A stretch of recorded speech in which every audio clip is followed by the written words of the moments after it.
Aanchal Malhotra is a writer and oral historian from New Delhi.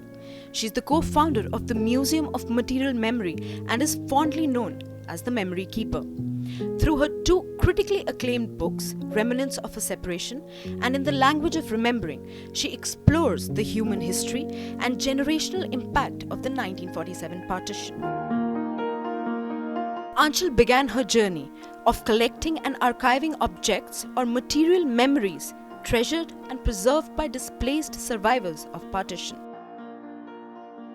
And today, we are here to talk to her about her much-awaited debut novel that narrates the story of two lovers who pay an unbearable price for the independence. To begin with, let's talk about the Book of Everlasting Things. Sameer and Firdaus's lives are molded by the emergence of Pakistan and its separation from India. Yet the two lovers, despite staying across two countries, maneuver their lives throughout the book. I know that the book is about Sameer and Firdaus and them falling in love and then being drawn apart by an event like partition. But in my opinion, when I wrote this story and when I think about it, it is very much a family story. It is about two families, Sameer Vij's family, who are a family of perfumers, and Firdaus Khan's family, a family of calligraphers that are in a way lived by history and defined by this grand historical narrative. They make choices beyond their scope because of the world around them, and I always like to think of it as a multi-generational family story.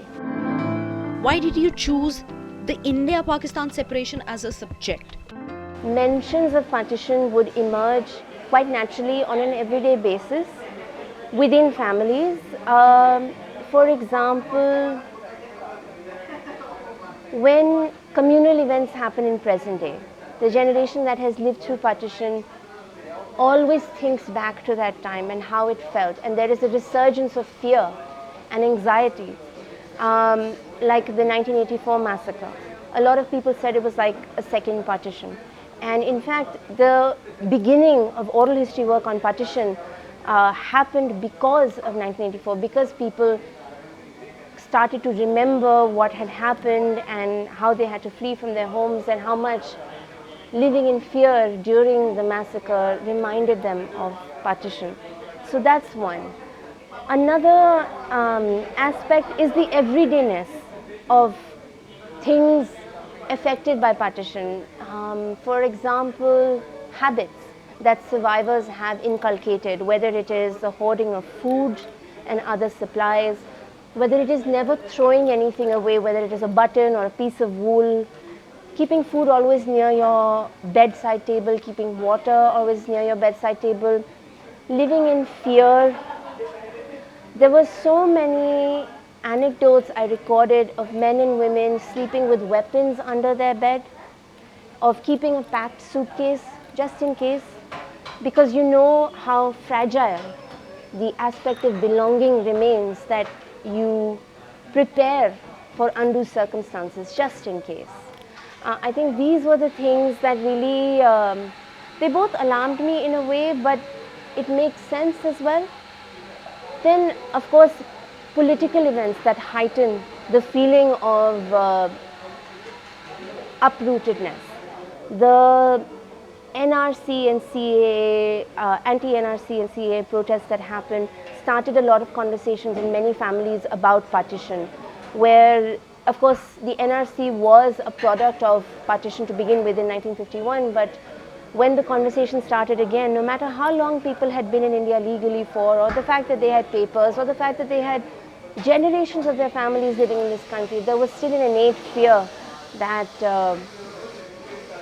that discussion arose within them. As an award-winning author, any reading suggestion for our viewers, please? Some books that I return to almost every year are Anis Kidwai's In Freedom Shade, which was translated from Urdu, and the Urdu title is Azadi Ki Chhaaw Mein. And another book is Art Spiegelman's Mouse, which I think everyone should read. And of course, the Book of Everlasting Things, which is now in stores and online, which I think everyone should pick up. Aanchal has given us the language of reminiscing, and her passion for intergenerational keepsakes has made us all imagine a life across borders. The story of her inheritance, the story of you and me, the story of 1947, partition of British India. Well, that's all from our side. For more such content, log on to news18.com or subscribe to our channel.